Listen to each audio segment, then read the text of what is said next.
This week's chapter of My Hero Academia was very good, and it was basically just a setup chapter for what's going to be happening in the next couple chapters in the next 2 weeks, since we are currently going to be on a break next week. But this is basically a setup chapter. We get to see Shoto and Toya basically bring out their strongest moves, and they're just telling each other that, I'm really going in for this. I'm definitely going to be trying to win this altercation, and we get to see both of their wills and ideals clash in the chapter, and it was very good. I very much enjoyed the chapter, and without further ado, let's get straight into it. The chapter this week starts off basically just reminding us what the special move Flashfire Fist is, and it's basically just saying that, it's performed by raising one's internal temperature and accumulating as much heat as humanly possible before basically releasing all of that. And they're just saying that, this technique was something that Endeavor really honed back in his day. He really honed this move, and he believed that this was basically the pinnacle of any fire type user's abilities. He figured this was the pinnacle. This is as far as you can really get if you have a fire based quirk, seemingly. And we get to see some imagery of him, standing atop a mountain, and he's basically thinking to himself, at the time at least, that, this is kind of the limit of my potential. This is as far as I'm going to come. And we all know that this was kind of the beginnings of his warped mentality of trying to find somebody or his successor that could, potentially go past his abilities and become even stronger than him and even stronger than All Might. After this, we get straight back into the fight with Todoroki and Toya, and honestly, I think that Toya's designer, Dabi, I'm just going to call him Toya for this video, but I think Toya's design is honestly insane. We see that most of his body at this point has been viciously burned by him using his firepower to this degree, and his entire face, most of the skin is just gone, and he looks like he at any moment could just pass away during this fight. It's very crazy that he's gone to these limits just to spite Endeavor and just to try and get rid of Shoto.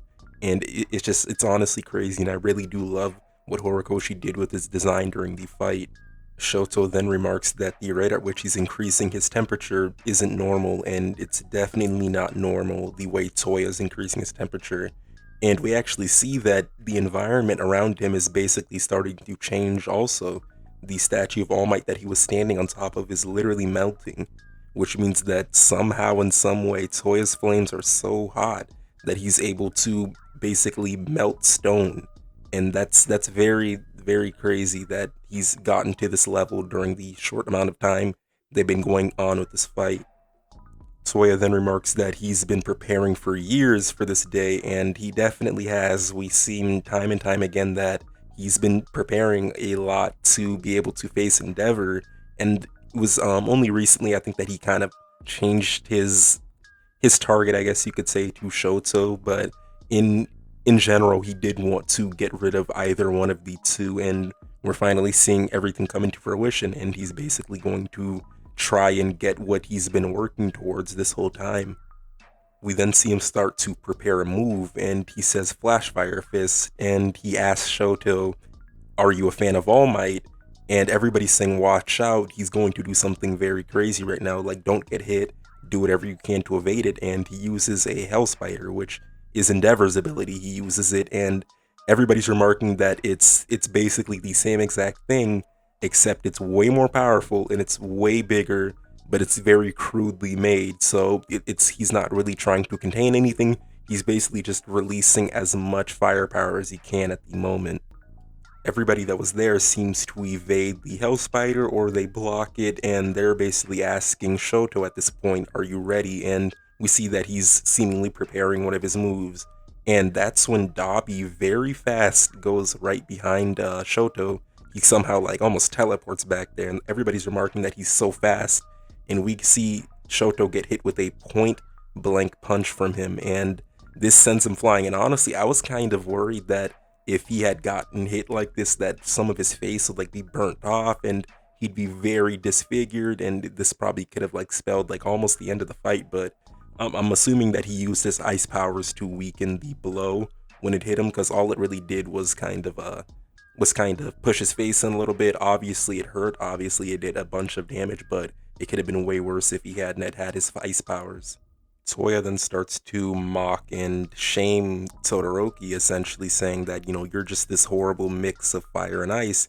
And he's saying, do you have no shame at all? Are you just going to basically lay down and let all of this happen? And all of the members that were with Shoto, they're saying, Shoto, are you okay? Are you all good? You got hit. They're trying to make sure that he's fine. And this is the part of the fight where we kind of really get to see inside of the mind of Toya right now, and he's basically just going off on Shoto right now, saying that you had everything perfect. You had the perfect body, you had the perfect everything, you were training, you had all of this, and he's saying that even with all this, you can't even act as a good puppet. And he's saying that you're never going to become a hero, and he pushes forward and hits him with a jet flashfire fist or jet burn. And this sends Todoroki flying all of the way to the building across from them. He flies directly over there, and he, like hundreds of feet most likely, upwards, and he gets sent into the building. And I'm thinking to myself when I'm reading this, there's no way that he hasn't sustained a bunch of damage during this. But we see that it was otherwise that happened.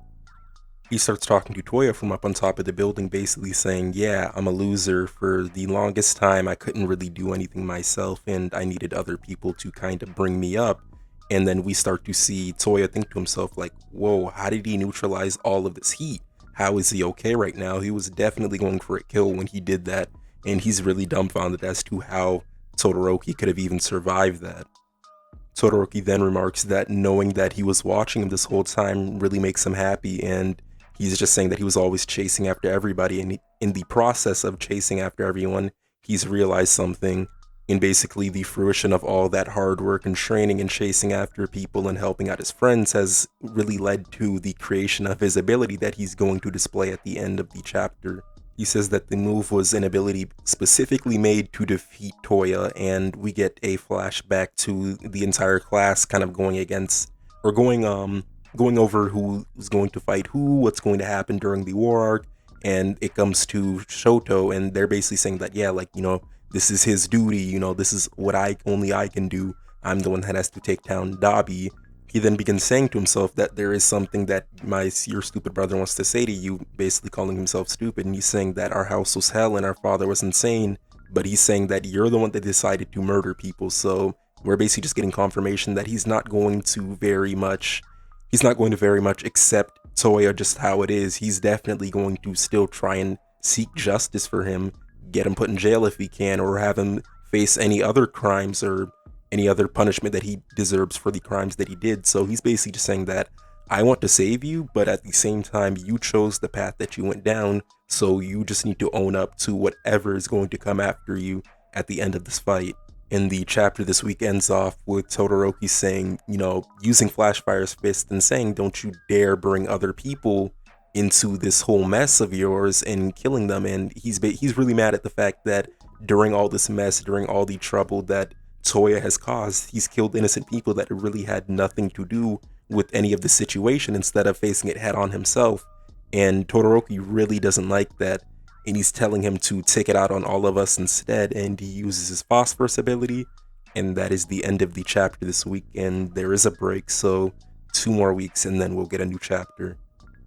The chapter this week is very straightforward. It's basically just setting up the ending of the fight, which is going to happen within the next 2 to 3 weeks, either next chapter or the chapter after that. And it was honestly very good. It was very cool seeing Todoroki basically say that, he has this new ability and he's been saving it specifically for this fight. And I really like that. But I also really like Dabi's design. I like the fact that he's so uncontrolled by his fire and the power so much that he's literally melting things around him. And most of the skin on his body just seems to have just disintegrated, and they're probably not going to come back very easily, since we see that the only reason Dabi even got fixed up the other time was because of the intervention of the doctor. But without him, I guess they'll have to try and see if a hero is able to heal him if they do go down that route, if he doesn't die during this fight. But honestly, nobody knows what could happen during the fight, so we're just gonna have to wait for the next chapters to come out. What did everyone else think of the chapter, though? I definitely thought it was a great chapter, but I'm wondering what any of the people watching right now thought of the chapter. Did you want more stuff to happen, or do you think that it tied up everything very nicely and was a good setup for the ending of the fight that we're going to get within the next couple weeks? I thought it was a great chapter, but let me know in the comments, and thank you for watching, and I'm out. Peace.